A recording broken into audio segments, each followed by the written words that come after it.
Chapter 121 Zhao Ying, Mother, Brother if alive and well, Mrs. Zhao is shocked. Zhao Feng के general बनने की खबर सुनकर कुछ लोग जेन्युइनली खुश थे। उनकी खुशी उनके लिए थी, उनकी माँ के लिए और उनकी बहन के लिए। वू लीजेंग जैसे लोग एकदम एग्जाम्पल हैं। उन्हें ना एनवी हुई ना जेलसी। लेकिन कुछ लोग जो नॉर्मली मॉडेस्ट लाइफ जीते हैं और देखते हैं कोई उनसे भी ज़्यादा ऑर्डिनरी बंदा सडनली गांव का सबसे पावरफुल पर्सन बन जाए, उनकी जेलसी नेचुरली पीक पे चली जाती है। ज़ाओ यिंग जल्दी से फैमिली के कोर्टयार्ड की तरफ भागी, वू लीजेंग क्लोजली फॉलो करते हुए। उसका एक्साइटमेंट अपनी माँ को ये गुड न्यूज़ देने का लिमिट नहीं था।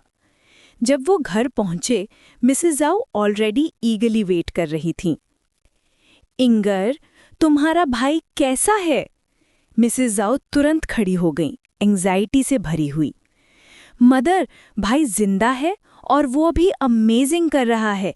तुम इमेजिन भी नहीं करोगे कितना इनक्रेडिबल वो अब है। ज़ाओ यिंग ने शाउट किया और उसका चेहरा लाल हो गया एक्साइटमेंट से। ज़ाओ फेंग अभी जिंदा सुनकर मिसेस ज़ाओ ने एक लंबी साय ऑफ रिलीफ ली। जब तक तुम्हारा भाई जिंदा है, बस इतना ही काफी है। उन्होंने कहा कब वापस आएंगे? मिसेस ज़ाओ ने पूछा। मिसेस ज़ाओ, लगता है तुम्हारा ज़ाओ फेंग थोड़ी देर के लिए ही वापस आ पाएगा। मिस्टर वू, क्या फिंगर ने कुछ गलत किया? मिसेस ज़ाओ ने सरप्राइज में पूछा। इंगर से पूरा सुन लो, लेकिन तैयार हो जाओ, मत डरो, वू लीजेंग ने स्माइल के साथ बोला। मिसेस ज़ाओ अभी भी पजल थी और उसकी नज़र ज़ाओ यिंग पर पड़ी। मदर, मेरा भाई अब किन का जनरल बन गया है, ज़ाओ यिंग ने एक्साइटमेंट के साथ कहा। जनरल? कैसा जनरल? मिसेस ज़ाओ शॉक्ड हो गई, कंफ्यूजन और एस्टॉनिशमेंट का मिक्सचर चेहरे पे। वो जो सोल्जर्स को बैटल में लीड करता है, ज़ाओ यिंग ने स्माइल के साथ रिप्लाई किया और उसका चेहरा हैप्पीनेस से ग्लो कर रहा था। क्या ये मिस्टेकन आइडेंटिटी का केस हो सकता है? फिंगर सिर्फ 1 साल से इनलिस्टेड है। अगर थोड़ा लक मिला और कुछ मिलिट्री मेरिट कमा ली, फिर भी वो जनरल नहीं बन सकता, मिसेस ज़ाओ ने परप्लेक्सिटी में कहा। मदर, पहले मुझे भी बिलीव नहीं हुआ, लेकिन देखो, इंपीरियल कोर्ट से रिकॉर्ड्स आ गए हैं। मेरा भाई जितने भी मिलिट्री मेरिट्स कमा चुका, वो सब यहाँ रिकॉर्ड हुए हैं। सिर्फ जनरल नहीं बना, उसे लेफ्ट एडमिनिस्ट्रेटर भी अपॉइंट किया है। तुम्हें पता है ये कितना प्रेस्टिजियस टाइटल है? 10th grade rank. हमारा फैमिली अब 1000 मू फर्टाइल लैंड का मालिक होगा और फ्यूचर में अगर भाई के बेटा होंगे, सब इनहेरिट कर सकते हैं परपेचुइटी में। बस देखो।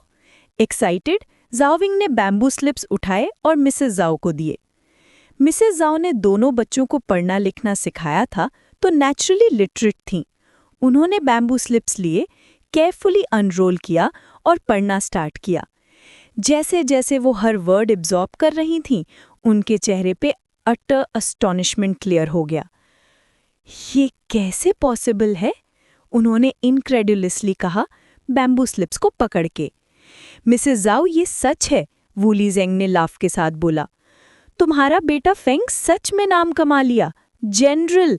अब तुम कंफर्टेबल लाइफ जी सकती हो। लेकिन मिसेस ज़ाओ के चेहरे पे जॉय कम और वरी ज्यादा थी। अगर मुझे चूज करना होता, मैं उसे आर्मी ज्वाइन करने ही नहीं देती, उन्होंने क्वाइटली कहा। मदर, अब बात करने का फायदा नहीं। मेरा भाई ऑलरेडी इतना अचीव कर चुका, इतनी मिलिट्री मेरिट्स कमा चुका। ऑफिसर ने जो उसकी एनुअल सैलरी डिस्पेंस कर रहा था, मुझे बताया कि द ग्रेट किंग भी भाई को बहुत वैल्यू करते हैं। रॉयल ईडिक्ट भी इशू हुआ है पूरे आर्मी में उसके अचीवमेंट्स प्रोक्लेम करने के लिए। मेरा भाई अब किन का यंगेस्ट जनरल है। हम ईयर्स से मिस्टर वू को ग्रेटफुल हैं कि उन्होंने हमें उनके 3 मूल लैंड पे फार्मिंग करने दिया, लेकिन अब हमारे पास अपनी ज़मीन भी है। हम रेंट कलेक्ट कर सकते हैं टेनेंट से और हार्डवर्क कम करना पड़ेगा। और जानते हो उसकी एनुअल सैलरी कितनी है? सिर्फ इस साल ही टोटल 800 स्टोन्स। अब हम बेटर मेडिसिन ले सकते हैं तुम्हारी रिकवरी के लिए, ज़ाओ यिंग ने बीमिंग फेस के साथ ऐड किया। ज़ाओ यिंग को पावर और अथॉरिटी से ज़्यादा मतलब नहीं था। उसके लिए इम्पॉर्टेंट था माँ के लिए बेटर लाइफ प्रोवाइड करना। फिर तुम्हारा भाई 1 साल में रिटायर भी नहीं कर पाएगा, मिसेस जाओ ने डिसअपॉइंटमेंट के साथ बोला। उसकी बिगेस्ट होप ये थी कि जाओ फेंग 2 साल आर्मी में सर्व करे और फिर वापस आ जाए, लेकिन डेप्यूटी जनरल और अब जनरल बनने के बाद 2 ईयर सर्विस बस एक एम्प्टी ड्रीम बन गया। सिर्फ कॉमन सोल्जर्स रिटायर होते हैं 2 साल के बाद, शार्प वॉरियर्स या रेयर वॉर जनरल्स नहीं।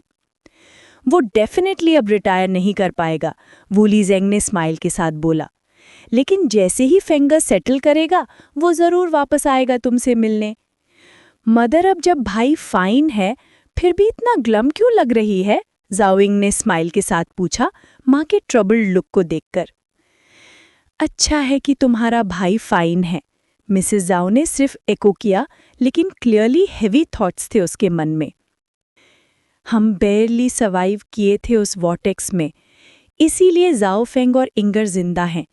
अब जाओ फेंग के साथ इतना फॉर्चून आया और वो जनरल बन गया। मैं सिर्फ ये प्रे करती हूँ कि उसे दोबारा वॉटेक्स फेस ना करना पड़े। अगर किसी को पता चला, जाओ फेंग और इंगर डेंजर में होंगे। काश हमारी फैमिली यहीं फॉरएवर रह सकती, कभी बाहर नहीं जाते, कितना वंडरफुल होता। तभी वूली जेंग ने बोला, सही है मिसेस जाओ, आपको भी प्रिपेयर करना चाहिए। वो ऑफिशियल चेन फेन ने अभी बोला कि वो एनुअल सैलरी डिस्पेंस नहीं करेंगे, प्रीफेक्चरल गवर्नर खुद आएंगे, शायद कल या परसों। Chapter 122 Zhao Ying, Mother, Brother is alive and well. Mrs. Zhao is shocked. Part 2 Rest assured, Mr. Wu, मैं सब कुछ प्रिपेयर कर दूंगी, जाओ यिंग ने तुरंत रिप्लाई किया। मिसेस जाओ, वूलिजिंग ने शुरू किया, फिर थोड़ा हेजिटेट करते हुए बोला, मुझे आपसे एक बात डिस्कस करनी है। वूलिजिंग का एक्सप्रेशन देखकर मिसेस जाओ जेंटली स्माइल करते हुए बोली, मिस्टर वू, अगर आप उस वक्त हमारे साथ नहीं होते तो शायद मैं, मेरा बेटा फेंगर और यिंगर जिंदा ना होते। हम कभी भी आपका शुक्रिया नहीं भूलेंगे जो आपने हमारी लाइफ बचाई और हमारा ख्याल रखा। मैं पहले भी बोल चुकी हूँ, आपने हमारी ज़िंदगी बचाई। फेंगर और यिंगर आपके अपने ग्रैंडचिल्ड्रन जैसे हैं। जो भी आप मांगे हमारा परिवार कभी मना नहीं करेगा। मिसेस जाओ का प्रोफाउंड ग्रैटिट्यूड क्लियरली उसकी बातों में दिखा। वूलिजिंग उनके सेंटिमेंट से मूव्ड होकर स्माइल करते हुए बोले, ये किसी और बात की वजह से नहीं है। तुम्हारा बेटा फेंग सच में कुछ बन गया है, रैंक 10 का टाइटल और 1000 मूव फर्टाइल लैंड कमा लिया। प्रॉब्लम ये है कि हमारे कई विलेजर्स के पास ज़मीन नहीं है। उन्हें वेल्दी लैंड ओनर से रेंट पे लेना पड़ता है और बहुत हाई टेनेंट फीस देनी पड़ती हैं। मैं सोच रहा था, क्या आप थोड़ी ज़मीन उनको रीज़नेबल प्राइस पे लीज़ कर सकती हो? कम से कम लोअर रेंट तो हो जैसी दूसरे चार्ज करते हैं। मिस्टर वू, मिसेस जाओ ने जेंटल स्माइल के साथ बोला, आपको ये बातें मेरे साथ डिस्कस करने की ज़रूरत नहीं है। मैं और मेरी बेटी इस चीज़ को समझती ही नहीं। अगर सच में हमारे पास इतनी फर्टाइल लैंड है तो जो भी आप सही समझे वैसे अरेंज कर दीजिए। योर वर्ड इज़ इनफ, वूलिजिंग ने ग्रेटफुल स्माइल के साथ बोला। सारे नीडी विलेजर्स की तरफ से मैं आपका शुक्रिया अदा करता हूँ। सच्ची बात यह है कि वूलिजिंग अपनी रेप्यूटेशन के बिल्कुल डिज़र्विंग थे। एक रिस्पेक्टेड एल्डर के रूप में अब वो 60 के आसपास थे। एक टाइम पे उनके 3 बेटे थे, लेकिन सब बैटलफील्ड में मर गए। उनकी वाइफ भी गुजर गई और वो अकेला रह गया। क्योंकि उनके बेटे देश के लिए मर गए थे और मेरिट कमाया, उनके टाइटल्स और लैंड्स वूलिजिंग के नाम पे ट्रांसफ़र हुए, लेकिन उनके मरने के बाद स्टेट रिक्लेम कर लेगा। लेकिन वूलिजिंग ने अपने लिए डजन्स ऑफ मू लैंड नहीं रखी। उसने वो इवनली नीडी हाउस होल्ड्स में डिस्ट्रीब्यूट कर दी, स्पेशली उन फैमिलीज़ को जिनके बहुत बच्चे थे। सिर्फ 2-3 मू अपने लिए रखी फार्मिंग के लिए। जाओ फैमिली जो ज़मीन फार्म करते थे वो भी उसका गिफ्ट था। उस एज में वूलिजिंग के लिए वर्ल्डली प्लेजर्स का कोई डिज़ायर नहीं था। उसने ज़िंदगी काफ़ी देखी और अब सिर्फ ये चाहते थे कि स्ट्रगलिंग विलेजर्स का जीवन बेटर हो। उसी वक्त कोर्टयार्ड के बाहर फुटस्टेप्स की एक सीरीज सुनाई दी। कई विलेजर्स जो हमेशा जाओ फैमिली के साथ अच्छे टर्म्स में थे, अब गैदर होने लगे। नेचुरली कुछ सिर्फ ये देखने आए कि क्या हो रहा है। अब जब जाओ फैमिली ने एक जनरल प्रोड्यूस किया, a major figure in Shaochiu village and Pui Shaochiu county, लोग नेचुरली फेवर के लिए आने लगे। एक ग्रुप ऑफ विलेज वुमेन एक के बाद एक कोर्टयार्ड में आईं और मिसेस जाओ को कंग्रेचुलेट करने लगी। मिसेस जाओ कॉन्ग्रेचुलेशंस, एक बोली, आपका जाओ फेंग कितना अच्छा कर रहा है। हाँ, अब वो जनरल हैं, हम आपको कॉन्ग्रेचुलेट करने आए हैं। दूसरी बोली, आपके मुश्किल दिन खत्म हो गए हैं। सबको फेस करते हुए मिसेस जाओ अपनी यूजुअल स्माइल मेंटेन कर रही थी और हर एक को रिस्पेक्टफुली रिप्लाई दिया। मीनवाइल हैनयांग विद इन छंटाई पैलेस, यिंगजेंग थ्रोन पे बैठा था, सामने किंग के इम्पोर्टेंट ऑफिशियल्स। सबके एक्सप्रेशंस अलग अलग, सबके हाथ में मेमोरियल की कॉपी थी जो सर्कुलेट हुई थी। Have you all finished reading? Yingzheng ने पूछा। Replying to the great king, Bangman ने रिस्पेक्टफुली बोला, हमने सब पढ़ लिया है। आपका क्या ओपिनियन है जनरल जाओ के स्ट्रैटेजी के बारे में? यिंगजेंग ने ऑफिशियल्स को स्वीप करते हुए पूछा। ये ओल्ड ऑफिशियल कहता है सरेंडर्ड सोल्जर्स को इंटीग्रेट करना बहुत रिस्की है। बेटर होगा उन्हें स्लेव्स बना दिया जाए। पहला, हमें सैलरीज पे नहीं करनी पड़ेंगी, ट्रेजरी ड्रेन अवॉइड होगा। दूसरा, पोटेंशियल अनरेस्ट बहुत ज़्यादा है। अगर हम इंटीग्रेट करते हैं जैसे प्रपोज हुआ, नेशनल पावर पे भी बर्डन होगा। ये ऑफिशियल कहता है जनरल जाओ का स्ट्रैटेजी फीजिबल है। यू लियाओ ने इंटरवीन करते हुए आगे स्टेप किया। हिस्ट्री में वॉरफेयर के बहुत स्ट्रैटेजीज हुई हैं, लेकिन बेस्ट है एनिमी को आउट मैन्यूवर करना। हान अब गिर चुका है और स्टेट एग्जिस्ट नहीं करता। अब किन का इंचवान काउंटी बन गया है। Strictly speaking, surrendered soldiers of हान अब किन सिटीजन्स हैं। यही जनरल जाओ का पॉइंट था और ये पास्ट के इंटीग्रेशन रिस्क्स को एलिमिनेट करता है। पहले सरेंडर्ड सोल्जर्स रिबेल करते थे क्योंकि उनका होम कंट्री अभी स्टैंड करता था, अलीजियंस कभी सिंसियर नहीं होता। लेकिन अब जब हान कैपिटल गिर चुकी है तो क्या वो बिट्रे करेंगे? किन के लॉस के हिसाब से उनका पूरा क्लैन इम्प्लिकेटेड होगा। अगर डेयर करें, पूरी फैमिली एग्जीक्यूट होगा वार्निंग के लिए। इंटीग्रेशन सोल्जर्स के लिए अनडाउटेडली बेनिफिशियल है। किन के लिए गोल है यूनिफिकेशन ऑफ द वर्ल्ड। हर कॉन्कर्ड स्टेट से सरेंडर्ड सोल्जर्स मिलेंगे। ये वेटरन्स केपेबल फाइटिंग फोर्स हैं, न्यूली ट्रेन्ड रिक्रूट से बेटर। इंटीग्रेशन से नेशनल रिसोर्सेज का कम यूज होता है। जैसे जनरल जाओ ने प्रपोज किया, वो सरेंडर्ड सोल्जर्स के स्टेटस में रहेंगे, फिर शार्प वॉरियर्स बनेंगे। डेली फुल मील मिलेगा, एनुअल सैलरी नहीं। नेशनल पावर का ड्रेन अवॉइड होता है। Yu Liao as a disciple of Guiguzi naturally open minded और इनोवेटिव था। तुरंत जाओ फेंग की स्ट्रैटेजी फीजिबल समझ गया। तिंगवी, अपना ओपिनियन दो। यिंगजेंग ने लीसी की तरफ टर्न करते हुए इमीडिएट डिसीजन नहीं लिया। ये ऑफिशियल आर्मी डिप्लॉयमेंट्स या इंटीग्रेशन के स्पेसिफिक्स नहीं समझता। शाओफू गुईगुजी का स्टूडेंट है और मिलिट्री स्ट्रैटेजी में एक्सपर्ट है। उसके इनसाइट्स नेचुरली सुपीरियर हैं हम इस कोर्ट बाउंड लोगों से।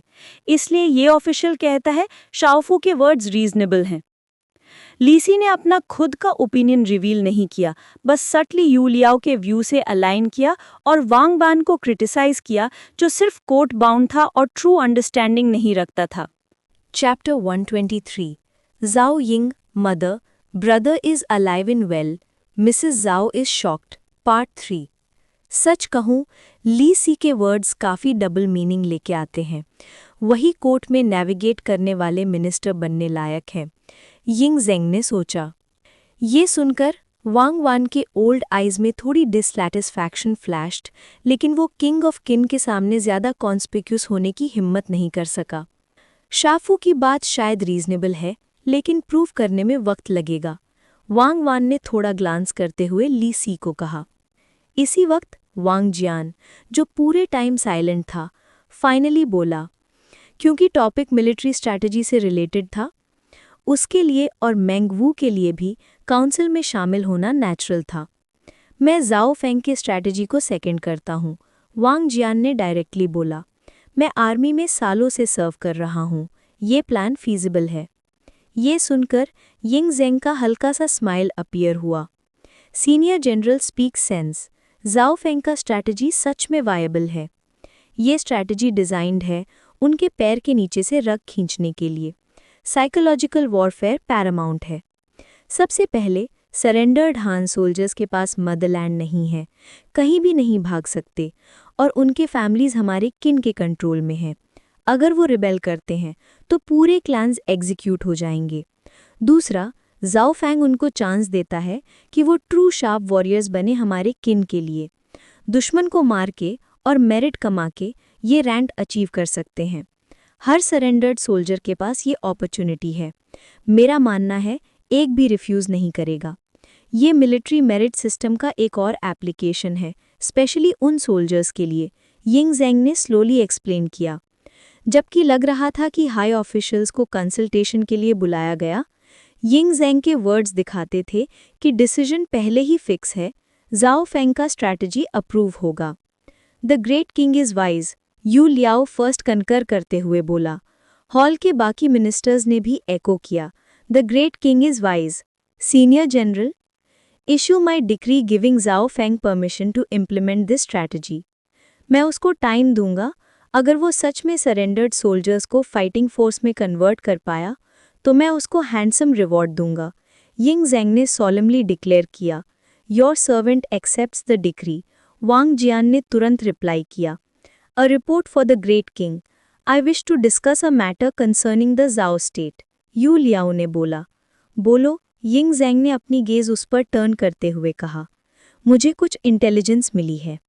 लगता है जाओ स्टेट ट्रूप्स मोबिलाइज करने वाले हैं अगेंस्ट अनदर नेशन। उनकी most elite frontier army already on the move है और लियान पू और पांग स्वान हंदान की तरफ जा रहे हैं, यू लियाओ ने ग्रेवली रिपोर्ट किया। जाओ स्टेट का जिक्र सुनते ही जाओ यान यिंग ज़ेंग के दिमाग में आया और एक्सप्रेशन में चिल्ला गया। उसने थ्रोन इलिजिटिमेटली ऑक्यूपाई किया और इस पर डिस्कशन एंड नहीं होता, कोर्ट और पब्लिक में दोनों जगह। अगर जाओ यान कुछ प्रूव करना चाहता है तो उसका सिर्फ एक ऑप्शन है, अपने बॉर्डर्स एक्सपैंड करना। सरप्राइज नहीं है कि वो अपनी आर्मी डिप्लॉय करने वाला है।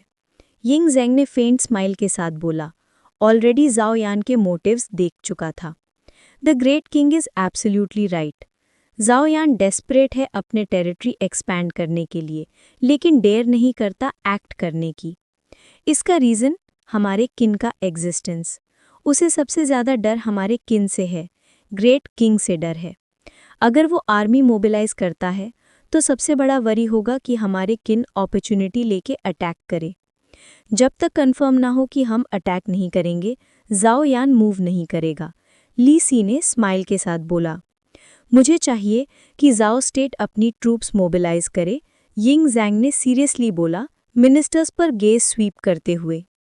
जाओ किंग भी शायद सेम सोच रहा है और ईगर है नॉन अग्रेशन पैक्ट साइन करने के लिए हमारे किन के साथ, ताकि वो अपने फोर्सेस मोबिलाइज कर सके और दूसरे स्टेट के अगेंस्ट मार्च कर सके। मुझे लगता है हमें एक एनवॉय सेंड करना चाहिए जाओ को, हमारी किन की सिंसियर डिज़ायर डिक्लेयर करने के लिए नॉन अग्रेशन अलायंस की। यू लियाओ तुरंत प्रपोज करता है। जाओ स्टेट हमारे साथ अलायंस चाहता है ताकि वो दूसरे स्टेट को अटैक कर सके और टेरिटरी एक्सपैंड कर सके। हमारे किन को क्या रीज़न देना चाहिए, यिंग ज़ेंग ने यू लियाओ से पूछा। यू लियाओ ने डीपली बाव करते हुए बोला, इंस्टेबिलिटी इन इंचवान। हम ये रूमर्स भी स्प्रेड करेंगे कि हान के रेमनेंट्स कंटिन्यूस ट्रबल क्रिएट कर रहे हैं इंचवान में, जो हमारे किन की स्ट्रेंथ और मिलिट्री ड्रेन कर रहा है। साथ ही हम इंटेंशनली इम्प्रेशन क्रिएट करेंगे कि हमारे किन को जाओ के सपोर्ट में हान अटैक से डर है। ये जाओ यान को लोअर गार्ड करने और अलायंस साइन करने पर मजबूर करेगा। ये सुनकर यिंग ज़ेंग की आईज लाइट अप हो गई। वो लाफ करते हुए बोला, worthy of my Guiguzi strategist, excellent plan. बस हमारे किन को वीक प्रिटेंड करना है, जाओ यान श्योरली डेट ले लेगा। डीप डाउन वो सबसे ईगर है अलायंस फॉर्म करने के लिए, हमारे किन के अटैक से बचने के लिए। हम उसे पैक्ट साइन करने देंगे और दूसरे स्टेट के अगेंस्ट मार्च करने देंगे। जब वो डीपली एंगेज हो जाएगा तो हम डायरेक्टली जाओ पर मार्च करेंगे, बहुत सारे सिटीज़ कैप्चर करेंगे। ये वर्ड सुन के सब मिनिस्टर्स ने यिंग ज़ेंग को बाव किया, fully grasping young king's ambitions. The great king is wise, ministers ने एक साथ डिक्लेयर किया। Implementation of this stratagem will be left to you Qing. ये मैटर सिर्फ मुझे और आप मिनिस्टर्स को पता है, अगर लीक हुआ तो कोई मर्सी नहीं मिलेगी। यिंग ज़ैंग ने स्टर्नली बोला। अंडरस्टूड, मिनिस्टर्स ने तुरंत रिप्लाई किया। Yu Liao readily command accept करता है। रूमर स्प्रेड होने के बाद हमें एक केपेबल मिनिस्टर चाहिए ज़ाओ स्टेट जाने के लिए और अलायंस रिक्वेस्ट करने के लिए। क्या किसी के पास रिकमेंडेशन है? यिंग ज़ैंग ने फिर से पूछा। A report for the great king. I recommend minister Yaojia. उसकी रेटोरिकल स्किल्स एक्सेप्शनल हैं। किन ज्वाइन करते ही वो डेस्परेट था ग्रेट किंग के लिए सर्व करने के लिए। अब अपॉर्चुनिटी आई है और मैं मानता हूँ वो डिसअपॉइंट नहीं करेगा। ली सी ने तुरंत प्रपोज किया। याओजिया का नाम सुन के यिंग ज़ैंग थॉटफुल हो गया। Mind drifted back to past. Years ago Yaojia Zhao का मिनिस्टर था। फॉर्मर किंग ऑफ ज़ाओ के ऑर्डर्स पर उसने चू, हान और वी को यूनाइट किया 4 स्टेट असॉल्ट के लिए किन पे। वो केपेबल था नो डाउट, लेकिन किन जाने के बाद याओजिया का एलोक्वेंस और एबिलिटी यिंग ज़ैंग का फेवर जीत गया और उसको सीनियर मिनिस्टर बना दिया 1000 हाउसहोल्ड्स के फीफ के साथ। याओजिया का किन आना नेचुरली डिबेट क्रिएट करता है। रिनाउंड हॉन्फी ने कमेंट किया, the great thief of Liang, the expelled minister of Zhao. Statement में सार्काज़म क्लियर था। शायद इसीलिए हिस्ट्री के एनल्स में याओजिया ली सी के साथ कोलैबोरेट करके हानफी को पॉइजन करेंगे डेथ तक। फिर मिसेस ज़ाओ के घर की तरफ कम्युनिकेशन पहुंचा। Chapter 124 Zhao Ying, Mother, Brother is alive and well. Mrs. Zhao is shocked. Part 4 हान फे का आर्ग्यूमेंट काफी गहरा इफेक्ट भी लाया और एंड में याओ जिया को पॉइजन कर दिया गया। ज़ाओ स्टेट जाने के लिए डिप्लोमैटिक मिशन पे एक डिस्टिंग्विश्ड पर्सन रिप्रेजेंट करे किन को। इससे दिखाएगा कि हम अलायंस सीख कर रहे हैं नेसेसिटी की वजह से। मैं नॉमिनेट करता हूँ लॉर्ड चांगपिंग मीकी को। स्टेटस में वो एल्डेस्ट इंपीरियल सन का मैटरनल ग्रैंडफादर हैं और पोजीशन में सीनियर मिनिस्टर ऑफ किन। सबसे फिट है लॉर्ड चांगपिंग को ये मिशन अंडरटेक करना। वांग वान ने स्टेप फॉरवर्ड होते हुए लाउडली प्रपोज किया। ऑब्वियसली ये भी लीसी के साथ कॉम्पिटिशन था। ये सुनकर यिंग ज़ैंग थॉटफुल हो गया। वांग वान और लीसी एंग्शियस नजर से यिंग ज़ैंग को देख रहे थे। किंग के मिनिस्टर्स होने के नाते वो जानते थे कि कॉट अप क्लियरली किंग के एब्सोल्यूट कंट्रोल में है। प्रॉस्परस रहने के लिए उनको सिर्फ सजेशंस देने का पावर था। जो कैंसलर बोल रहे हैं वो काफी सही है, यिंग ज़ैंग ने थोड़ी देर बाद कहा। लॉर्ड चांगपिंग को भेजना ज़ाओ यान को ज्यादा कन्विंस करेगा कि किन जेन्युइनली डेस्परेट है अलायंस के लिए। ये सुनकर वांग वान का फेस खुशी से ग्लो कर गया, लेकिन लीसी थोड़ा डिसअपॉइंटेड लग रहा था। अगर ये डिप्लोमैटिक मिशन सक्सीड हुआ तो नेचुरली ये उनके लिए भी एक ग्रेट अकम्पलिशमेंट होता। ऑल्दो लॉर्ड चांगपिंग केपेबल हैं, मिलिट्री बैकग्राउंड से हैं और डिप्लोमैटिक डिबेट में मास्टर नहीं, याओ जिया के पास पर्सुएशन का गिफ्ट है। सीक्रेट एडिक्ट इशू करो, यिंग ज़ैंग ने तुरंत डिक्लेयर किया। मिकी को चीफ एनवॉय अपॉइंट करो और याओ जिया को डेप्यूटी। जैसे ही यू किंग की अरेंजमेंट्स कंप्लीट हो जाएंगी और टाइम राइट होगा, दोनों इमीडिएटली ज़ाओ स्टेट के लिए प्रोसीड करें। ये अनएक्सपेक्टेड टर्न था। लीसी, जो सोच रहा था कि उसकी रिकमेंडेशन फेल हो गई, अब अपने आप को स्माइल करते हुए पाया। वांग वान और लीसी ने एक ग्लांस एक्सचेंज किया और एक साथ रिप्लाई किया, the great king is wise. Fusu step forward हुआ और बाव किया। फादर, हानफे को नियरली हाफ मंथ से इंपीरियल प्रिजन में रखा गया है। मे आई आस्क, आप कैसे डील करेंगे उसके साथ? आपका बेटा हमेशा से सुनता आ रहा है कि हानफे ग्रेट टैलेंट है इस एज का। अगर उसे किन के लिए काम पे लगाया जाए तो हमारी नेशन को काफ़ी स्ट्रेंथ मिलेगी। ये सुनकर लीसी के हार्ट में एक फ्लटर ऑफ अनीज हुआ और ब्राउ फरोड। सच है, फुसू हानफे को अपनी तरफ करने की कोशिश कर रहा है। लीसी का हिडन हैंड स्लीव के अंदर टाइट फिस्ट बन गया। उसको अपने फॉर्मर क्लासमेट के टैलेंट का पूरा आइडिया था। अगर हानफे ट्रूली फुसू के साथ सर्व करता है तो ये उसके लिए कभी भी अच्छा नहीं होगा। एक और लीगलिस्ट स्कॉलर उसके खिलाफ। लीसी ने इंस्टेंटली समझ लिया फुसू का intention. May it please the great king, Lisi step forward हुआ एक हेल्पलेस सिमिलियरिटी के एक्सप्रेशन के साथ। मैंने हानफे के साथ जिग्सा एकेडमी में मास्टर जुनजी के अंडर पढ़ा। मेरे नज़र में हानफे हमेशा फियर्सली लॉयल और राइटस रहा है। उसको विलिंगली किन के लिए पर्सुएट करना ईजी नहीं होगा। अकॉर्डिंग टू यू थिंगवे, हानफे को मैं यूज़ नहीं कर सकता? यिंग ज़ैंग ने लीसी से पूछा। हान ऑफिशियल्स हान के साथ आए जिनमें केपेबल और विलिंग लोग सरेंडर हो गए। उनको पोस्ट्स असाइन किए गए और फैमिलीज को हॉस्टेजेस के रूप में लाया गया। जो सरेंडर नहीं हुए उनको एग्जीक्यूट किया गया और फैमिलीज को स्लेवरी में रिड्यूस किया गया। लेकिन हानफे एक यूनिक केस था। कैप्चर के बाद यिंग ज़ैंग ने उसको समन नहीं किया, बल्कि उसको इंपीरियल प्रिजन में लॉक करके इग्नोर किया। शायद उसका विल ग्राइंड करने के लिए, ताकि रिक्रूट करना ईजी हो जाए। फादर, फुसू ने डीपली बाउ किया। मेरा मानना है हानफे टैलेंट के साथ प्राइड भी रखता है। अगर हम रीजन और इमोशंस अपील करें, हम उसे परसुएड कर सकते हैं किन के लिए सर्व करने के लिए। मैं विलिंग हूँ प्रिजन जाने के लिए और कन्विंस करने के लिए। आपकी परमिशन चाहिए फादर। ये देखकर लीसी का हार्ट पाउंडिंग शुरू हो गया। वो भी स्टेप फॉरवर्ड हुआ। ग्रेट किंग, हानफे मेरा फॉर्मर क्लासमेट और क्लोज फ्रेंड है। मैं विलिंग हूँ जाने के लिए और परसुएड करने के लिए। यिनज़ेंग ने ब्रीफली दोनों मेन को स्कैन किया जो हानफे को परसुएड करने के लिए कम्पीट कर रहे थे। जैसे ही उसकी गेज फुसू पर पड़ी, एक फ्लिकर ऑफ डिस्टेस्ट आया, क्विकली वैनिश हो गया। अगले मोमेंट आइज रेस्ट हुई लीसी पर। तिंगवे, तुम ये ट्रिप मेरे लिए करोगे। Your servant obeys the decree, Lisi ने तुरंत रिप्लाई किया, एक स्मग साइडलाइन ग्लांस वांगवान की तरफ भेजते हुए। फुसू मीनवाइल साइड में रिट्रीट हो गया, डिसअपॉइंटमेंट क्लियर। वांगवान वरिड एक्सप्रेशन के साथ उसको देख रहा था। कोर्टियर्स विड्रॉ कर गए। यिनज़ेंग हॉल से बाहर स्टेयर कर रहा था। वांगवान, फुसू, बार बार उसने क्वाइटली 2 नाम मटर किए, डीप मीनिंग के साथ। जाओ गाओ जो नियर बाय सर्व कर रहा था ये सुन रहा था। एक्सप्रेशन अनचेंज्ड, पर हार्ट लीप ऑफ जॉय हुआ। इनसाइड द रॉयल पैलेस, फुसू और वांगवान साइड बाय साइड वॉक कर रहे थे। योर हाइनेस, आप थोड़ा हेस्टी थे अभी, वांगवान बोला, ओल्ड फेस कंसर्न से एच्ड। आपको बिल्कुल नहीं चाहिए था कि ग्रेट किंग को सजेस्ट करें कि आप हानफे को परसुएड करना चाहते हैं। Why? Fusu puzzled. For a sovereign, do you know what matters most? Fusu ने थोड़ा सोचा। पावर? Precisely, power. और पर्सनल गेन के लिए क्लीक्स बनाना मोनार्क के लिए सबसे बड़ा टैबू है। हानफे प्रिजनर है जो अभी तक सबमिट नहीं हुआ है। आपका एंथुजियाज्म उसके लिए बहुत ऑब्वियस था। ऑल्दो आप एल्डेस्ट इंपीरियल सन हैं, आप अभी क्राउन प्रिंस नहीं हैं।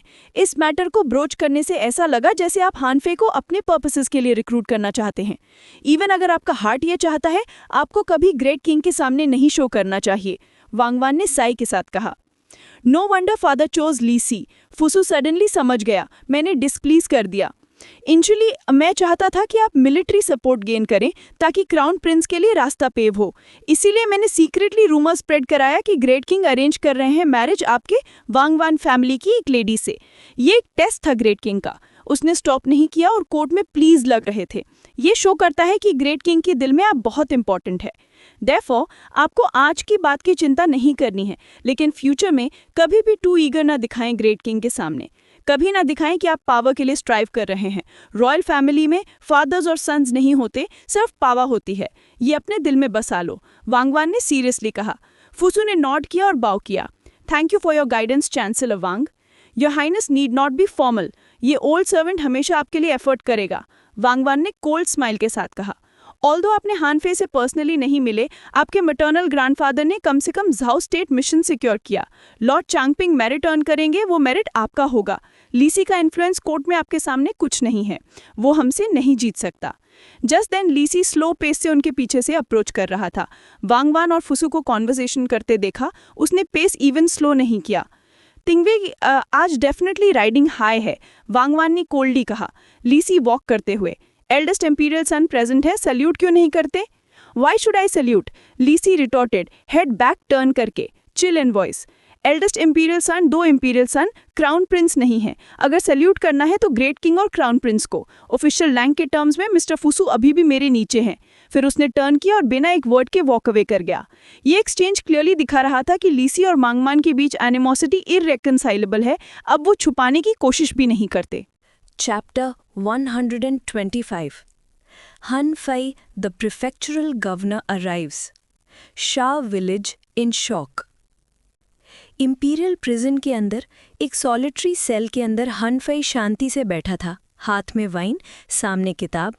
थोड़ी सी डिशेवल्ड हालत के बावजूद उसमें वो गिरावट का 1% भी नहीं था जो एक प्रिजनर में होता है।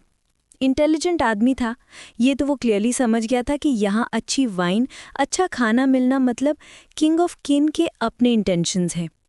अब उसे सिर्फ एक चीज़ करनी थी, इंतज़ार। किंग ऑफ किन बुलाएगा, तभी सब डिसाइड होगा।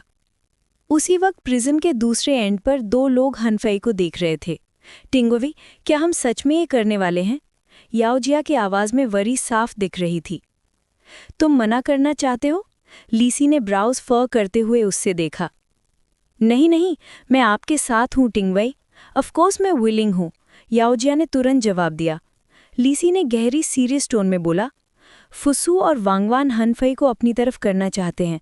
अगर हमने उसे जिंदा इस प्रिजन से बाहर निकलने दिया तो एक दिन वो हमारा सबसे बड़ा दुश्मन बन जाएगा।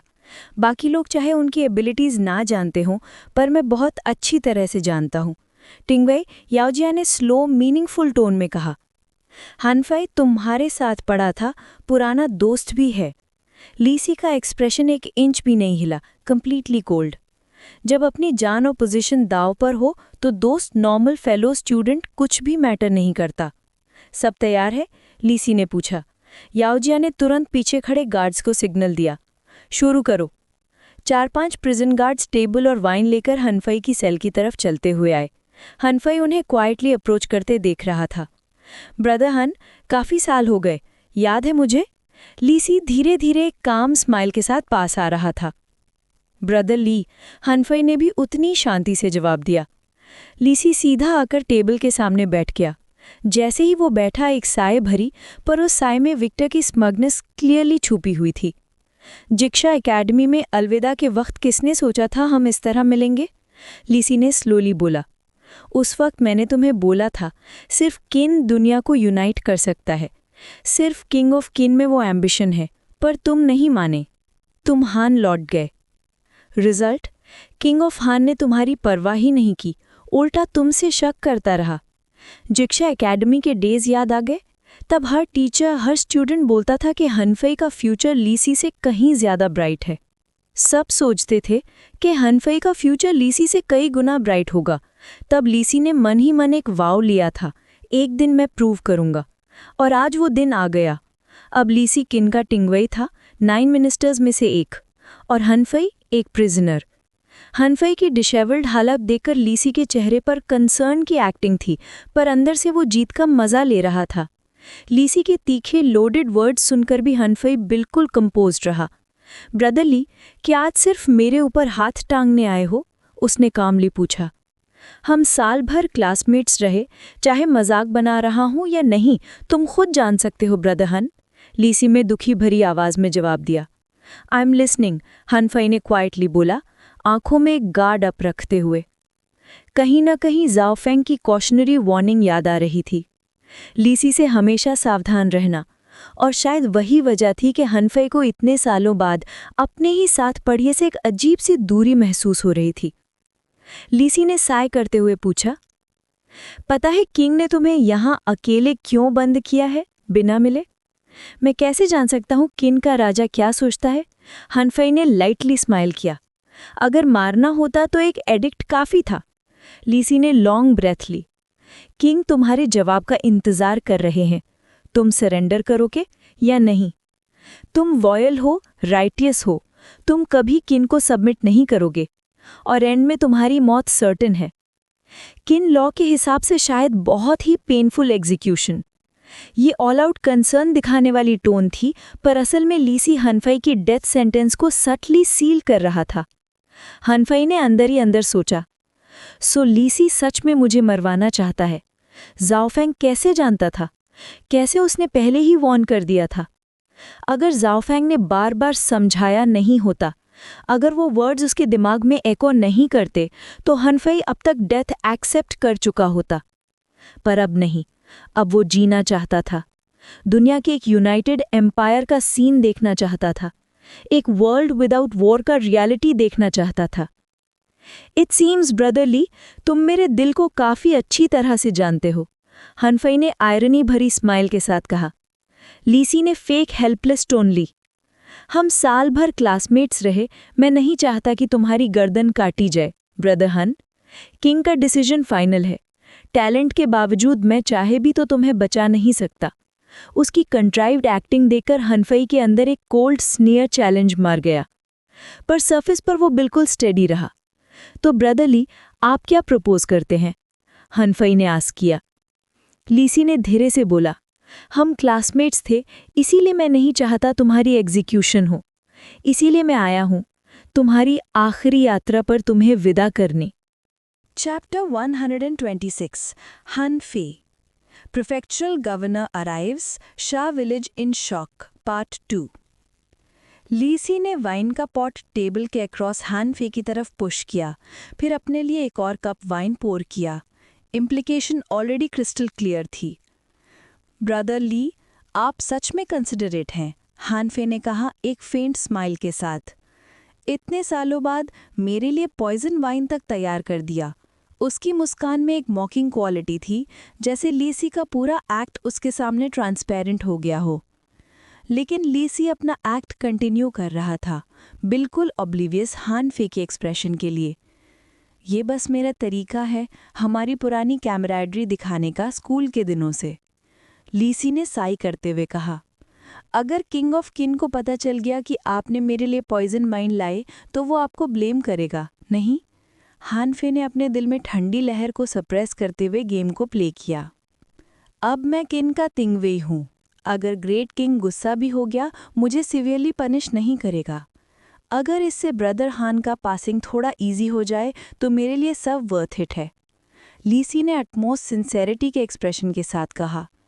सच्ची बात तो लीसी सिर्फ केपेबल मिनिस्टर ही नहीं, एक ब्रिलियंट एक्टर भी था। अगर हानफे को जाओ फेंग ने मेंटर और फोरवॉर्न नहीं किया होता, शायद वो सच में लीसी के सिंसियर कैमराडरी एक्ट में फंस जाता और जेन्युइनली सोचता कि लीसी का दिल उसके लिए बेस्ट है। लगता है ब्रदर ली सच में हमारी पुरानी कैमराडरी याद रखते हैं, हानफे ने कहा, फिर एक look of profound emotion fake करते हुए। लीसी अपनी फसाड मेंटेन कर रहा था, प्रोफाउंड सिंसियरिटी का इल्यूजन क्रिएट कर रहा था।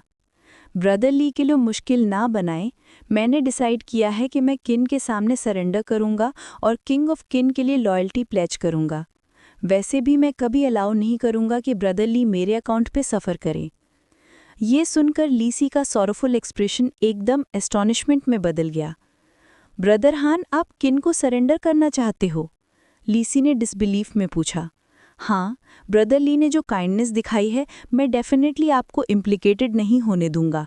और इतने सालों प्रिजन में रहने के बाद मुझे एक एपिफनी हुआ। सिर्फ किम के पास रियल चांस है वर्ल्ड को यूनाइट करने का, बाकी किसी नेशन का चांस नहीं। शायद मेरा ओरिजिनल चॉइस गलत था।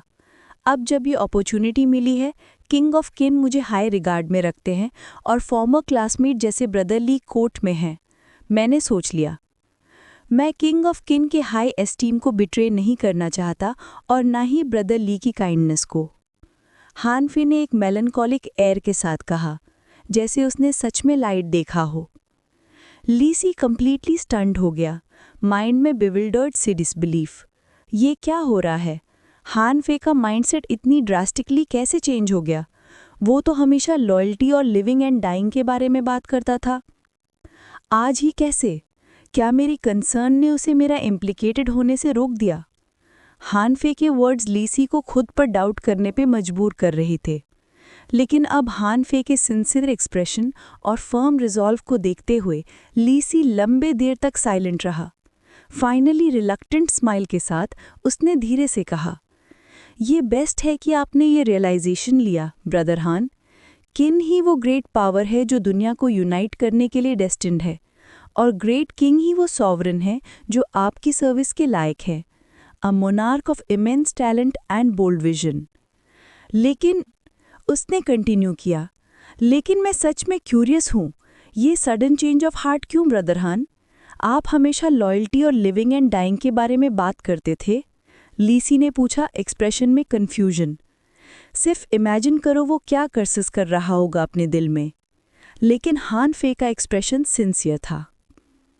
उसने लीसी के लिए कोई हॉस्टिलिटी नहीं दिखाई, इंस्टेड डीप रिफ्लेक्शन से बात की। आफ्टर ऑल, मैं हान रॉयल फैमिली का मेंबर हूँ, लेकिन सिर्फ माइनर ब्रांच से। मेरा nephew so called orthodox king of Han already surrender कर गया। रॉयल कैपिटल गिर गई, एक मेरे जैसे सब्जेक्ट के लिए तब क्या फाइट करना? ये वर्ड्स हावेवर सच में हानफे के खुद के नहीं लग रहे थे। टोन और फ्रेजिंग बिल्कुल जाओ फेंग के जैसा था। जिन दिनों में वो साथ थे, जाओ फेंग ने कांस्टेंट चैलेंजेस दिए, लॉयलिस्ट हानफे स्पीचलेस हो जाता था। अब हानफे वही वर्ड्स यूज़ कर रहा था लीसी को काउंटर करने के लिए, और काम किया। ये सुनकर लीसी के पास कोई रिटॉर्ट नहीं था। अगर एक नेशन का किंग सरेंडर कर गया तो एक मेरे जैसे सब्जेक्ट के पास कौन सा बेसिस बचा रेजिस्ट करने का। लगता है मेरा आज का विजिट अननेसेसरी था। अच्छा है कि आप समझ गए ब्रदर हान। फ्यूचर में किन के पास एक और ग्रेट टैलेंट आ गया, लीसी ने कहा स्माइल के साथ। हान फे के लिए फेंट हैप्पीनेस लेकिन internally endless curses. Han Fei का sudden change of heart completely Lisi के ओरिजिनल प्लान को थॉट कर दिया। वो चाहता था कि हान फे विलिंगली पॉइजन पी ले ताकि रिपोर्ट करे कि हान फे ने सरेंडर रिफ्यूज़ किया और अपनी लाइफ ले ली। उस सिनारियो में इवन किंग ऑफ किन कुछ नहीं कर सकता। आफ्टर ऑल लीसी एक इम्पॉर्टेंट मिनिस्टर है। किंग उसे सिवियरली पनिश नहीं करेगा हान फे के लिए। लीसी कॉन्फिडेंट था इसमें, पर अब हान फे के रिवर्सल ने लीसी को कंफ्यूज कर दिया। क्या मुझे फोर्स से पॉइजन देना पड़ेगा? लीसी की आंखों में कोल्ड ग्लिंट फ्लिकर हुआ। सब कुछ यहाँ तक आ गया। अगर हान फे ट्रूली वांगवान और फ्यूसू के साइड में गया डिजास्टर होता। और इवन अगर वो ज्वाइन नहीं करता, लीसी डीपली कंसर्न था कोर्ट में साथ सर्व करने का प्रोस्पेक्ट देख के। जेलसी, शायद वही ओरिजिनल सिन था। पर उस मोमेंट में हान फे ने कुछ और कहा जो लीसी को अटली पावरलेस बना दिया। कुछ दिन पहले किन का एक सीनियर मिनिस्टर मुझे प्रिजन में विजिट करने आया था। वो एल्डेस्ट इंपीरियल सन का सबॉर्डिनेट था, नाम था वांग वेन। पता नहीं ब्रदरली आप अक्विंटेड हैं उससे। मैंने ऑलरेडी अपनी विलिंगनेस डिक्लेयर कर दी है सरेंडर करने की किन के लिए। मुझे लगता है ज़्यादा देर नहीं लगेगा जब वो किंग ऑफ किन को इन्फॉर्म करेगा मेरी इंटेंशंस के बारे में, हान फे ने कहा एक स्माइल के साथ। लीसी फ्रीज हो गया वांग वेन का नाम सुन के। Chapter 127 Hanfai, Prefectural Governor Arrives, Shah Village Shaken, Part 3। लीसाई का एक्सप्रेशन थोड़ा शिफ्ट हुआ, फिर उसने ज़बरदस्ती एक स्माइल फोर्स किया। वांग वेन, करंट लेफ्ट चांसलर का एल्डेस्ट सन। मुझे नहीं लगा था कि वो भी ब्रदर हन से मिलने आएगा, लीसाई ने कहा। मैं भी नहीं सोचा था कि उसका इतना स्टेटस है। लगता है मैंने अंडर एस्टिमेट किया उसे, हनफाई ने एक लाइट स्माइल के साथ कहा। ब्रदर हन, लीसाई ने शुरू किया, क्योंकि मैं कोर्ट में हूँ और आप ग्रेट किंग के सामने लॉयल्टी प्लेज करने को तैयार हो, मैं ज़रूर आपके लिए बोलूँगा। वांग वेन वांगवान का बेटा है, चिन के ओल्ड नोबिलिटी का लीडर। ये लोग हमेशा आउटसाइडर्स को अपने तरफ से थॉन मानते हैं, इसलिए उनके साथ ज़्यादा इंटरैक्शन मत रखना। अब जब आपने डिसीजन ले लिया है ब्रदर हन, तो मैं चलता हूँ और ग्रेट किंग को रिपोर्ट करता हूँ। इस पॉट ऑफ वाइन को नॉन एग्जिस्टेंट समझ लो, मैं अपना रास्ता लेता हूँ। इतना कह के लीसाई ने पॉइजन्ड वाइन उठाया, धीरे से खड़ा हुआ और प्रिजन के एग्जिट की तरफ चला गया। तो फिर तो मैं आपका बहुत इंडेटेड हूँ ब्रदर ली। हनफाई ने ग्रैटिट्यूड का लुक दिखाते हुए लीसाई को जाते हुए देखा। जैसे ही लीसाई नज़र से गायब हुआ, हनफाई के चेहरे पे fend accommodating smile instantly vanish हो गई। उसने अपने रोब्स में हाथ डाला और जाओ फेंग ने दिया हुआ सिल्क फैब्रिक उसके हाथ में आ गया। Be careful of Lisai. बिल्कुल मुझे लीसाई से सावधान रहना होगा। वो सच में मेरी जान चाहता है, इतना कि खुद पॉइजन्ड वाइन मेरे सेल तक डिलीवर कर रहा है। अगर जाओ फेंग ने वार्निंग नहीं दी होती, शायद मैं बिल्कुल भी अलर्ट नहीं होता। और अभी जब मैंने सरेंडर ऑफर किया चिन को, उसकी आंखों में मर्डरस इंटेंट फ्लैश हुआ। वो सच में मुझे चाहता है कि मैं मर जाऊं। एक जो कभी इंसेपरेबल फ्रेंड था, वो आज ऐसे हो गया। पावर सच में इंसान को इतना बदल सकता है। हनफाई का दिल धड़क रहा था। लीसाई ने जितना भी छुपाया था, उसकी पैनिक छुपी नहीं थी। हनफाई ने वो मर्डरस इंटेंट भी देखा जब उसने सुना कि हनफाई सरेंडर करने को रेडी है, वरना हनफाई कभी वांग वेन का जिक्र नहीं करता। वो स्पेसिफिकली लीसाई को हेजिटेट कराने के लिए लाया, ताकि लीसाई रेकलेस एक्ट ना करे कॉन्सिक्वेंसेस के डर से। क्लियर था, हनफाई का प्लान सक्सीड हो गया। आउटसाइड द प्रिजन, लीसाई को इमर्ज करते देख याओजिया तुरंत दौड़कर उससे मिला। टिंगवाई कैसा रहा? याओजिया ने पूछा। लीसाई ने याओजिया को देखते हुए चाहे कितना भी अनविलिंग फील कर रहा हो, अब रिजाइन हो गया। हनफाई चिन के सामने सरेंडर करने को तैयार है और ग्रेट किंग के सामने सबमिट करेगा। क्या वो चिन के सामने सरेंडर करना चाहता है? याओजिया का एक्सप्रेशन चेंज हुआ और उसने क्विकली अपनी आवाज़ लोअर की। इंपीरियल प्रिजन आपके कंट्रोल में है टिंगवाई, और मैं यहाँ इंचार्ज हूँ, तो फिर आपने? उसकी आवाज़ गिरते ही याओजिया ने थ्रोट स्लिटिंग जेस्चर किया, meaning crystal clear, deny Hanfei the chance to surrender. Hanfei Wangwan का बेटा ऑलरेडी हनफई से मिल चुका है और हनफई ने वैंगवान को अपनी विलिंगनेस बता दी है सरेंडर करने की चिन के लिए, ली साई ने साई करते हुए कहा। अब जब हनफई सरेंडर करना चाहता है, ये एग्जैक्टली वही है जो ग्रेट किंग चाहता है। अगर मैं जाके उसको मार देता तो ग्रेट किंग क्या सोचेगा, और वैंगवान डेफिनेटली ये अपॉर्चुनिटी मिस नहीं करेगा मुझे सप्रेस करने की। मैं इंपीरियल प्रिजन में इंचार्ज हूँ, पर मुझे वैंगवेन का विजिट याद नहीं, याओजिया ने सरप्राइज के साथ कहा। है, ली साई ने स्नीयर किया। वैंगवान कोई ऑर्डिनरी आदमी नहीं है, प्रिजन में किसी को एंट्री दिलवाना उसके लिए ट्रिवियल है। ली साई को हनफई के वर्ड्स पे डाउट नहीं था। तो फिर आप क्या करना चाहिए? हम बस देखते रहेंगे कि हनफई एक दिन आपका एनिमी बन जाएगा टिंगवाई? याओजिया ने अनविलिंग टू गिव अप कहते हुए कहा। हनफई और मैं क्लासमेट्स थे, आफ्टर ऑल हम एनिमीज नहीं हो सकते। अब से आप पास्ट में मत उलझो। कोर्ट में मैंने आपके लिए एक मेरिटोरियस सर्विस का अपॉर्चुनिटी सिक्योर किया है, बस कंप्लीट करो। ग्रेट किंग जरूर आपको जेनरसली रिवॉर्ड करेंगे। चांस ऑफ मेरिट सुनकर याओजिया की आंखें चमक गई। थैंक यू टिंगवाई, उसने प्रॉम्प्टली कहा। Shaqiu county Sha village entrance के बाहर hundreds of prefectural soldiers more than a dozen carriages के साथ अप्रोच कर रहे थे। लीड कैरेज में पैसेंजर्स बैठे थे। Hearing the commotion, villagers immediately village में भागकर वू लीजेंग को रिपोर्ट किया। विलेज चीफ गवर्नमेंट ऑफिस ने बाहर के लोगों को भेजा है, बहुत ज़्यादा हैं, एनुअल सैलरी डिस्ट्रीब्यूट करने से भी ज़्यादा हैं। शायद प्रीफेक्चुरल गवर्नर आ रहा है, एक विलेजर ने एक्साइटेडली शाउट किया। वू लीजेंग ने भी विलेज एंट्रेंस की तरफ तेजी से भाग लगाई। ग्रैंड प्रोसेशन देखकर वो स्टंड हो गया। लास्ट टाइम से भी ज़्यादा लोग थे, ना सिर्फ प्रीफेक्चुरल सोल्जर्स बल्कि सर्वेंट्स और डजन से भी ज़्यादा कैरेजेस थे। क्लियरली एक इम्पॉर्टेंट अफेयर था।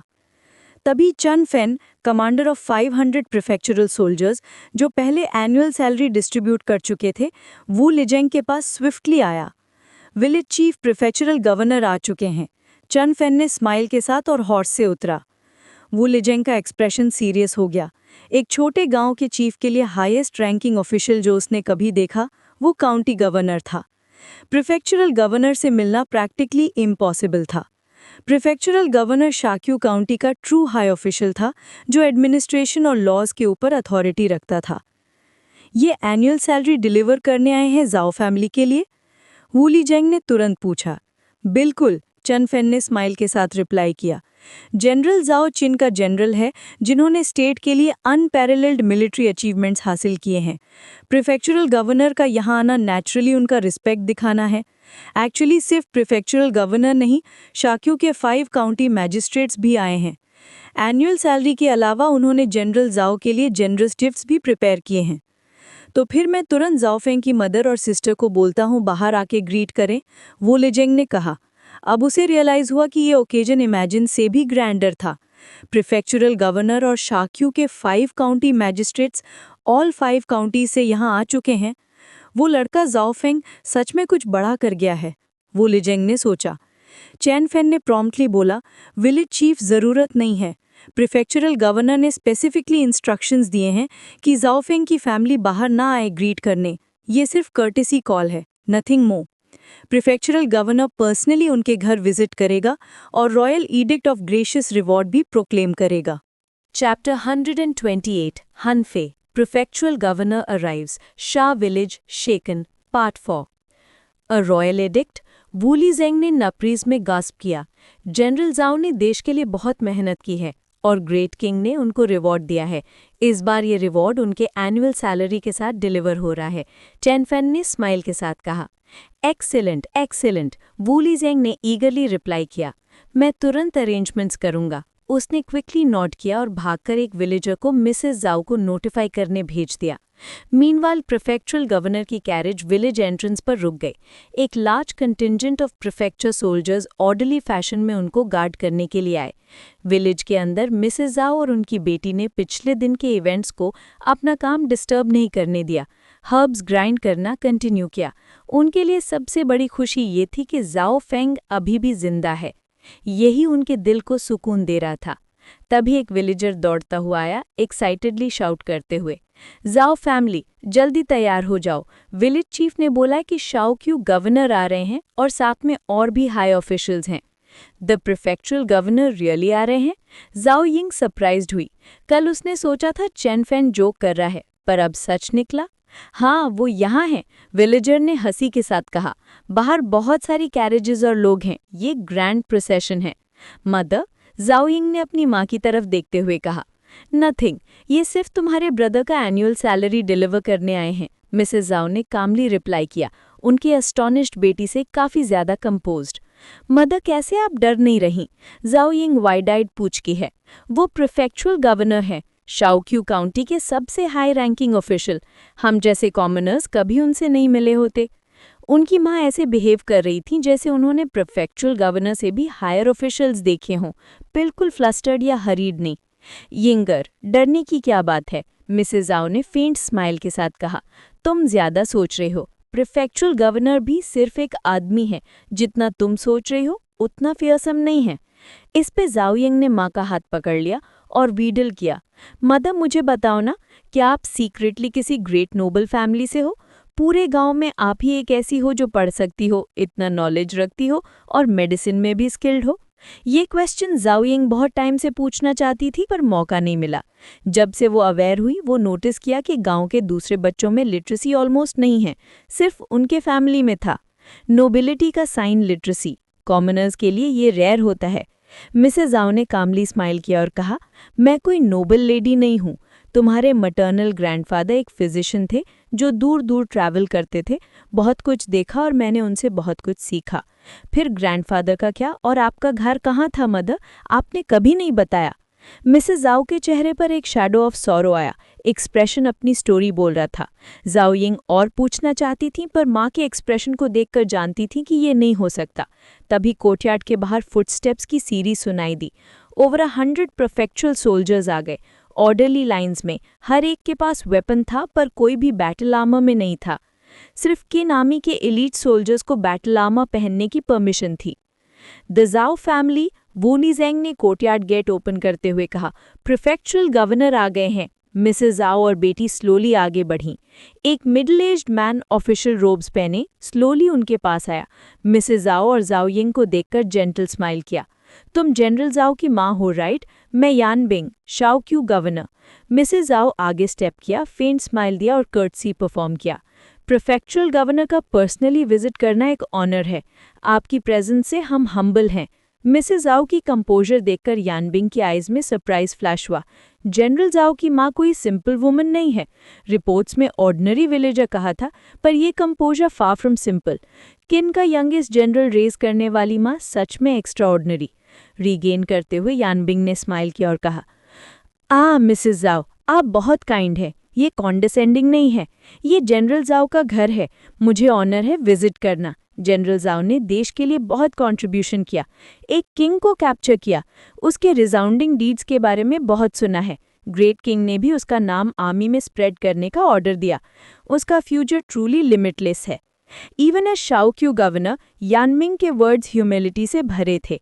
प्रीफेक्चुरल गवर्नर के लिए डेप्यूटी जनरल का रैंक जाओ फेंग का फाइनल डेस्टिनेशन नहीं, सिर्फ स्टार्टिंग पॉइंट था। ग्रेट किंग के रॉयल एडिक्ट से मिलिट्री अचीवमेंट सर्कुलेट करना रॉयल फेवर का साइन था जाओ फेंग को फ्यूचर का ग्रेट वॉर जनरल बनाने के लिए। शायद एक दिन जाओ Feng senior general of kin भी बन सकता है। अपनी मिलिट्री डीड्स इतनी वाइडली प्रोक्लेम करना रेयर ऑनर था, once held only by lord Wuan Baiqi, जो eventually commander of the entire Qin army बने। You are too kind prefectural governor, Mrs Zhao ने स्माइल के साथ रिप्लाई किया। ये मेरे बेटा का ऑनर है देश के लिए सर्व करना। मिसेस जाओ, आप ट्रूली राइचस है, यानबिंग ने कहा। अच्छा, अब मैं ज्यादा देर नहीं करूंगा। मैन, जनरल जाओ का एनुअल सैलरी आगे लाओ, सोल्जर्स को ऑर्डर दिया। Yes sir. Several prefecture soldiers ने 3 लार्ज वुडन चेस्ट्स कोर्टयार्ड में कैरी किए और सेट किए। मिसेस जाओ, यानबिंग ने पॉइंट करते हुए कहा, ये जनरल जाओ का एनुअल सैलरी है, जिसमें नोबल रैंक और ऑफिशियल पोजीशन का स्टाइपेंड इंक्लूडेड है। Total 800 she. Thank you personally deliver करने के लिए प्रीफेक्चुरल गवर्नर, मिसेस जाओ ने ग्रेटफुली रिप्लाई किया। मिसेस जाओ अपने बेटा का हक नहीं रिफ्यूज कर सकती। बैटलफील्ड में लाइफ रिस्क करके अर्न किया था। फर्दरमोर 1000 मूव फर्टाइल लैंड भी है नोबल रैंक के लिए। लैंड ब्रिड्स आगे लाओ सोल्जर्स। कुछ और प्रीफेक्चर सोल्जर्स आगे आए और चेस्ट्स कैरी किए। यानबिंग ने एक चेस्ट ओपन किया, बैम्बू स्लिप से भरा हुआ था। मिसेस जाओ, यानबिंग ने एक्सप्लेन किया, ये 1000 मूव फर्टाइल लैंड के लिए हैं। हर मूव के कॉरिस्पॉन्डिंग डीड हैं। ये lands unallocated fertile fields include करते हैं outside Shah village. Total 300 plus move. Remaining 700 move adjacent 4 villages में हैं। ये सब जनरल जाओ के नाम रजिस्टर्ड हैं। एक कॉपी जनरल जाओ के पास, एक प्रीफेक्चरल गवर्नर के ऑफिस में और थर्ड कॉपी कैपिटल में रजिस्टर्ड है। इन डीड्स के अंडर किन लॉ के हिसाब से कोई जनरल का लैंड सीज नहीं कर सकता। ये लैंड सेल नहीं की जा सकती, सिर्फ लीज आउट की जा सकती है। यानबिंग ने सॉलमली रिमाइंडर दिया, आई अंडरस्टैंड। मिसेस जाओ ने नोट किया। In addition to annual salary and fertile lands, Yanbing ने अनाउंस किया, वॉइस राइजिंग। मैं आज रॉयल डिक्री के साथ रॉयल ईडिक्ट अनाउंस करने आया हूँ। Royal ईडिक्ट। Chapter 129 Mrs. Zhao, I never thought I'd see this again. Fusu, having you is truly his blessing. General जाओ की एनुअल सैलरी और फर्टाइल फार्मलैंड्स के अलावा मैं रॉयल कमांड से आया हूँ रॉयल ईडिक्ट प्रोक्लेम करने। यानबिंग ने स्यानयांग से रॉयल ईडिक्ट निकाला और अनफोल्ड किया। ये हम्बल कॉमनर रॉयल ईडिक्ट का इंतजार कर रहा है, मिसेस झाओ ने अभी तक नील करते हुए कहा। रॉयल ईडिक्ट के शब्द सुनकर मिसेस झाओ के आंखों में एक इमोशन का फ्लिकर आया, लेकिन तुरंत ही उसने अपने आप को कंपोज किया और रिस्पेक्टफुली नील कर दिया। उसकी बेटी झाओ इंग ने भी तुरंत वही किया। जो विलेजर्स आसपास थे बिना किसी टाइटल के वो भी नील हुए, सारे सोल्जर्स भी। रॉयल ईडिक्ट रिसीव करना किंग के सामने खड़े होने के बराबर था और इसका डिसरिस्पेक्ट करना किंग को डिफाई करने के बराबर। किंग ऑफ चिन का ईडिक्ट। डेप्यूटी जनरल झाओ फेंग ने देश के लिए मेरिटोरियस सर्विस दी है। उसकी माँ अपने गांव में केयर के बिना है, इसलिए हम उनको एक मैंशन प्रोवाइड कर रहे हैं जिसे क्राफ्ट्समैन बनाएंगे। 50 सर्वेंट्स, 100 गोल्ड पीसेस, 10,000 कॉइन्स और एक 50-ईयर-ओल्ड जिनसेंग भी मिलेगा। साथ ही जनरल झाओ फेंग की 1000 मूव फर्टाइल फार्मलैंड के लिए अगले 2 साल एग्रीकल्चरल टैक्स एग्जेम्प्ट रहेगा। यानबिंग ने स्ट्रॉन्ग वॉइस में लाउडली रीड किया। ईडिक्ट का कंटेंट ज़्यादा लंबा नहीं था, पर क्लियरली दिखाता था कि झाओ फेंग को किंग का बहुत बड़ा फेवर मिला है। ये हम्बल कॉमनर मेरे बेटे की तरफ से ईडिक्ट एक्सेप्ट करता हूँ, मिसेस झाओ ने तुरंत जवाब दिया। यानबिंग ने आगे स्टेप लिया, मिसेस झाओ को हेल्प करके खड़ा करा और रॉयल ईडिक्ट उनके हाथों में प्लेस कर दिया। ग्रेट किंग के गिफ्ट्स आगे लाओ, यानबिंग ने ऑर्डर दिया और पीछे देखा। उसके ऑर्डर पर 50 सर्वेंट्स को प्रीफेक्चरल सोल्जर्स के ग्रुप के पीछे से लाया गया। शायद इस बात का ध्यान रखा गया कि झाओ फेंग के घर सिर्फ माँ और बेटी हैं, इसलिए सर्वेंट्स विमेन ही थी, कोई मेल नहीं।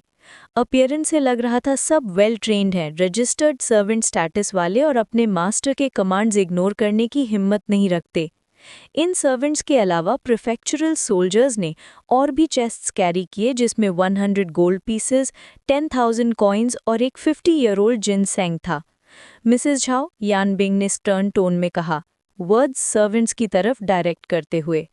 ग्रेट किंग के दिए गए सर्वेंट्स, गोल्ड और सिल्वर सब यहाँ हैं। सर्विट्यूड रजिस्ट्रीज इन चेस्ट्स में हैं जैसे लैंड डीड्स। उनके कॉन्ट्रैक्ट्स शाक्यू प्रीफेक्चर को ट्रांसफ़र हो गए हैं। अगर कोई सर्वेंट डेयर फ्ली या आपके कमांड डिसोबे करे, उनको कभी भी एग्जीक्यूट किया जा सकता है। ये क्लियर वार्निंग था डिसोबीडियंस का खात्मा करने के लिए। Thank you for the reminder prefectural governor, Mrs Zhao ने ग्रेटफुल रिप्लाई दिया। बाद में मिसेस झाओ ने नेचुरली यानबिंग और अकम्पनिंग ऑफिशियल्स को घर के अंदर इनवाइट किया थोड़ी देर के लिए।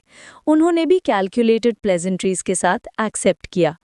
थोड़ी देर बाद यानबिंग और उनके सबऑर्डिनेट ऑफिशियल्स डिपार्चर ले गए। बेटी, मैं सच में इम्प्रेस हो गई माँ, आपने प्रीफेक्चरल गवर्नर से इतनी देर तक बात की। मैं तो बस वहाँ खड़ी थी, पूरी तरह स्पीचलेस। ये सब फॉल्स प्लेजेंट्रीज थी।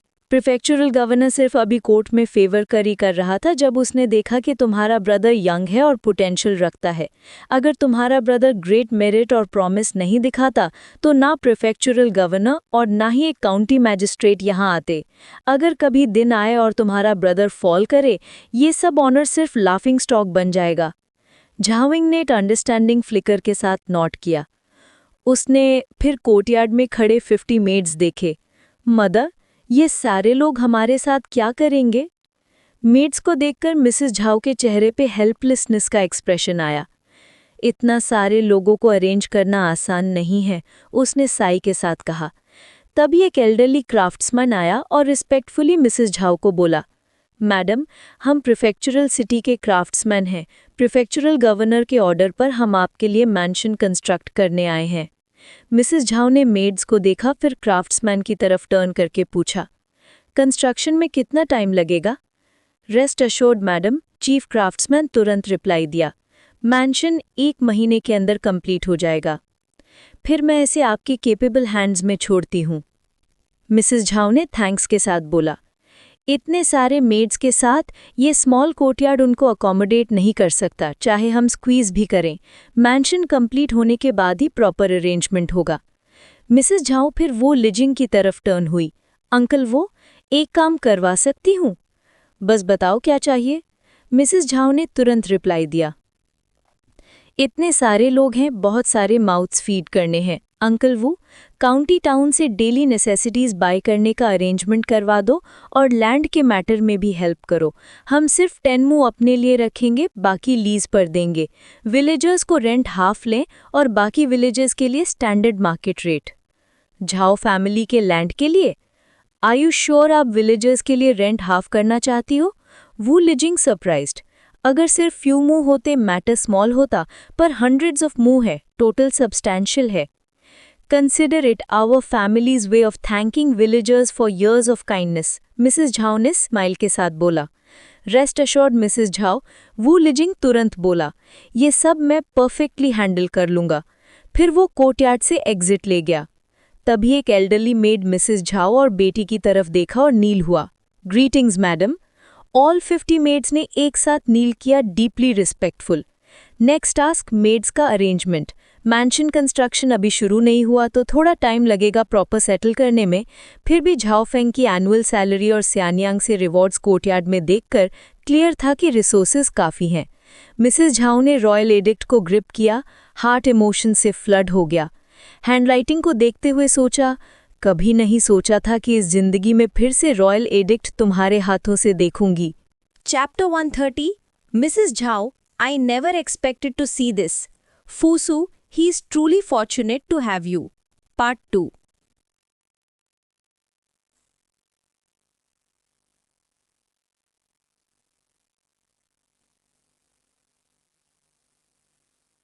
वी सिटी मिलिट्री कैंप के ड्रिल ग्राउंड पर झाओ फंग द्यानजांग प्लेटफॉर्म के ऊपर खड़ा था।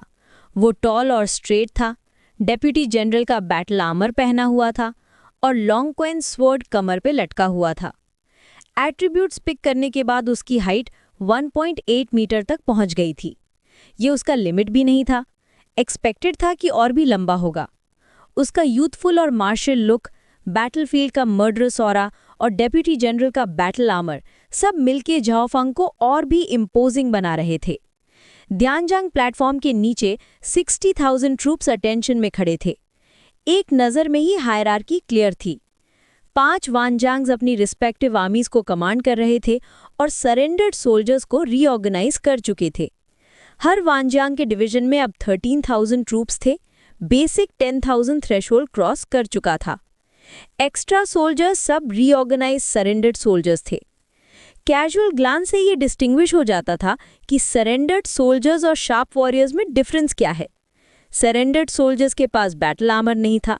शार्प वॉरियर्स को बैटल आर्मर मिलता था सिर्फ उनके एनोबल्ड और मेरिटोरियस डीड्स के बाद।